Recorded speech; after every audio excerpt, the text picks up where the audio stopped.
Hi everyone. In the last video you might have seen about functions of commercial bank. In this video we are going to see the technique of credit creation by commercial banks. Credit creation. Commercial banks are called the factories of credit. Bank credit refers to bank loans and advances. Money is said to be created when the banks, through their lending activities, make a net addition to the total supply of money in the economy. Money is said to be destroyed when the loans are repaid by the borrowers. So, the power of commercial bank to create deposits through expanding their loans and advances is known as credit creation. The modern banks created deposit in two ways. They are primary deposit or passive deposit, derived deposit or active deposit. First, let us see about the primary deposit. Primary deposits arise or formed when cash or check is deposited by customers. These deposits are called primary deposits or cash deposits. Here, the initiative is taken by the customers to deposit as well as for withdraw. In this case, the role of the bank is passive. So, these deposits are also called passive deposits. It is out of these primary deposits the bank makes loans and advances to its customers. These deposits convert currency money into deposit money. They do not create money.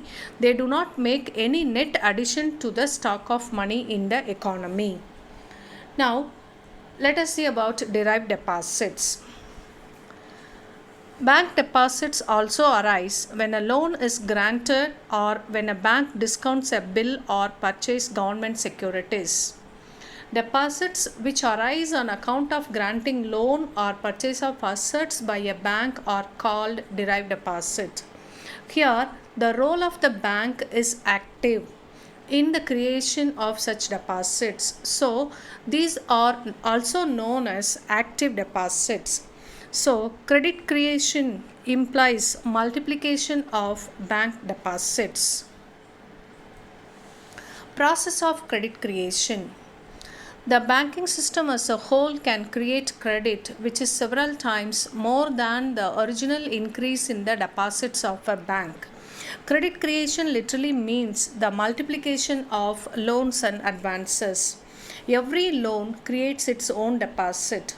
Central bank insists the banks to maintain a ratio between the total deposits with them and the cash in their possession. So to explain this credit creation, we can take three banks. For example, State Bank of India, Bank of Baroda and Axis Bank. Here, as per law, for every deposit, the bank has to keep 20% of the deposit as their reserve, that is the cash reserve. For example, if a person deposit rupees 1000 in SBI means the bank should keep 20% with it as cash reserve. This is the balance sheet of the bank. Here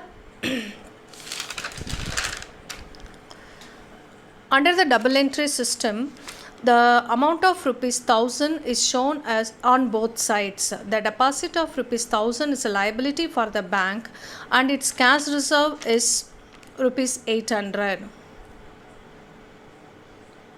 20% of 1000, 200 is kept as cash reserve for the bank. Suppose SBI gives loan to Mr. X, who uses the amount to pay off his creditors. So, after the loan has been made and the amounts are withdrawn by X to pay off his creditors, the balance sheet of SBI will be as follows.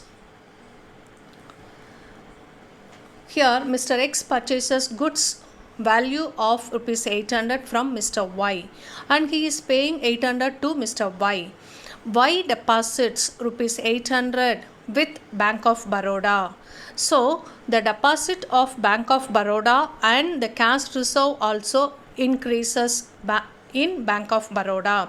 So in this 800, 20% of 800 is 160. So the remaining 640 Bank of Baroda can lend. This 640 Bank of Baroda is lending to Mr. X to pay off his creditors. This is the balance sheet of Bank of Baroda. Suppose Z purchases goods of the value of rupees 640 from S and pays the amount S. S deposits the amount of rupees 640 in Axis Bank.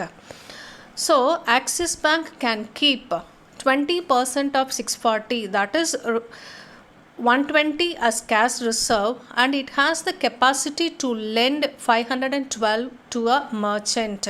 In that case, the balance sheet of Axis Bank as follows. So if we look at the banking system as a whole, the position will be as follows. So we can say that credit creation by banks is one of the important and only sources to generate income. And when the reserve requirement increased by the central bank, it would directly affect the credit creation by banks.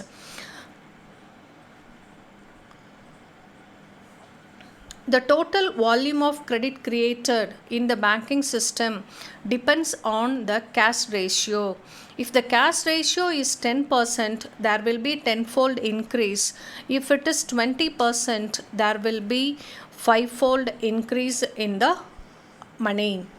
Now, this credit multiplier can be calculated with the help of the formula K is equal to 1 by R. Here K is credit multiplier, R is required reserves. Now let us see the limitation of credit creation.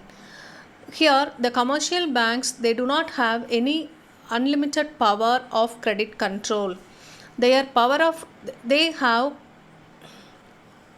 controlled only by the central bank. Now the amount of cash reserve ratio, banking habits of the people, nature of business conditions in the economy, leakages in credit creation, monetary policy of the central bank are the limitations of credit creation. Suppose the amount of cash reserve ratio is increased, means the amount lent by the commercial banks will become less. They have to keep a large amount of money with them, and the amount what they are going to lend will become less. Banking habits of the people, because of the economic fluctuations, there may be some changes in the banking habits of the people. Instead of savings, they may increase their consumption pattern. That also will affect the credit creation. Nature of business conditions, because of the fluctuations in the interest rate or economic conditions, also will affect the credit creation. Monetary policy of the central bank also affect the credit creation. Thank you.